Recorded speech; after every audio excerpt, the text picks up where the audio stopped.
வாடிய பயிரை கண்டபோதெல்லாம் வாடினேன் என்று கூறியவர் வள்ளலார். இதையடுத்து வடலூரில் ஞான சபையை நிறுவி தொடர்ந்து அன்னதானத்தை வழங்கி வந்தவர் வள்ளலார். இதையடுத்து தைப்பூசம் திருவிழாவை முன்னிட்டு வள்ளலார் பெருவிழாவாக கொண்டாடப்பட்டு வருகிறது.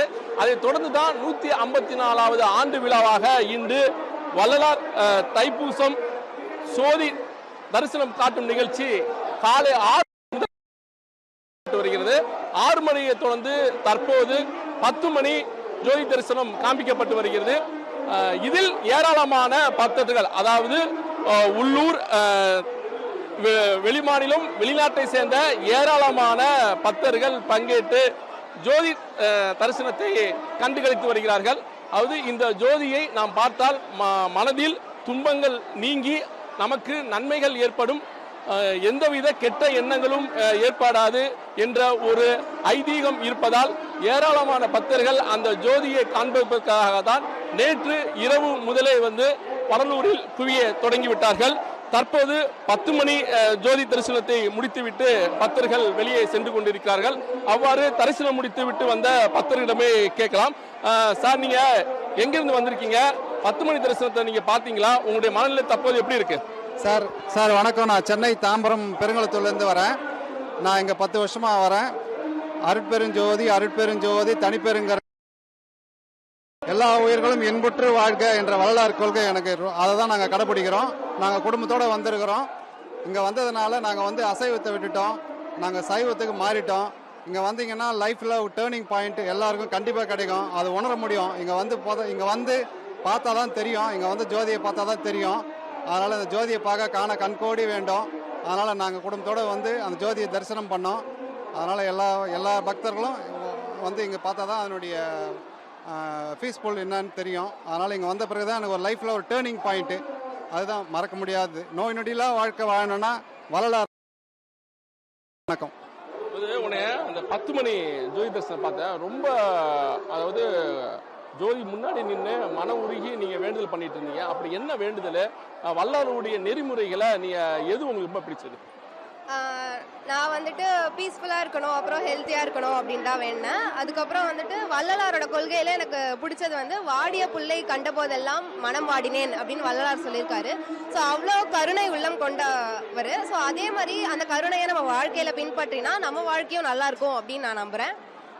இந்த வருஷம் என்ன வேண்டுதல் வச்சிருக்கீங்க? என்ன பண்றீங்க? நீங்க படிக்கிறீங்களா, ஒர்க் பண்றீங்களா? இந்த வேண்டுதல் வச்சிருக்கீங்க, என்ன மாதிரியான வேண்டுதல் நீங்க இருக்கு? நான் 3rd இயர் இன்ஜினியரிங் படிக்கிறேன். ஸோ நல்ல கம்பெனியில் பிளேஸ் ஆகணும் அப்படிங்கிற வேண்டுதலை நான் வச்சிருக்கேன். நிறைவேறுங்கிற நம்பிக்கை எனக்கு இருக்கு. சார், 12 வருஷமா இங்க வரோம்.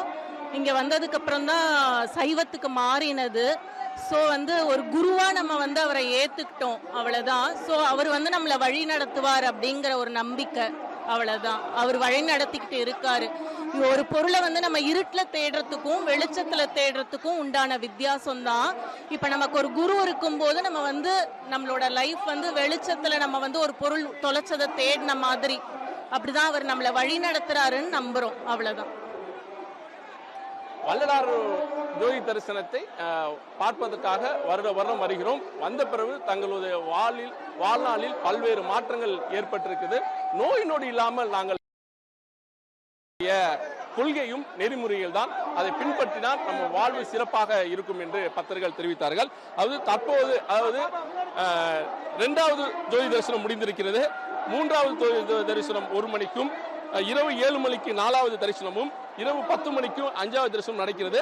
அதைத் தொடர்ந்து நாளை அதிகாலை 5 மணிக்கு 6வது ஜோதி தரிசனமும் காண்பிக்கப்படுகிறது. இதைத் தொடர்ந்து தைப்பூசம் திருவிழா நாளையோட முடிவடைகிறது. இந்த விழாவை முன்னிட்டு 2 மாவட்ட எஸ்பி தலைமையில் சுமார் 1500 போலீசார் பாதுகாப்பு பணியில் ஈடுபட்டிருக்கிறார்கள். இந்த வருடம் கூட்ட நெரிசலை கட்டுப்படுத்துவதற்காக கடும் கட்டுப்பாடும் விதிக்கப்பட்டிருக்கிறது. அதாவது கோயில் அருகே எந்தவித பார்க்கிங் வசதியும் இல்லை. யார் வந்தாலும் 5 கிலோமீட்டருக்கு முன்பு வாகனங்கள் நிறுத்தப்பட்டு பக்தர்கள் அங்கிருந்து தான் அழைத்து வரப்படுகிறார்கள். இதன் காரணமாக இந்த பகுதி முழுவதும், அதாவது வள்ளலாருடைய சத்திய ஞான சபை பகுதி முழுவதுமே கூட்ட நெரிசல் கிடையாது, வாகன நெரிசல் கிடையாது.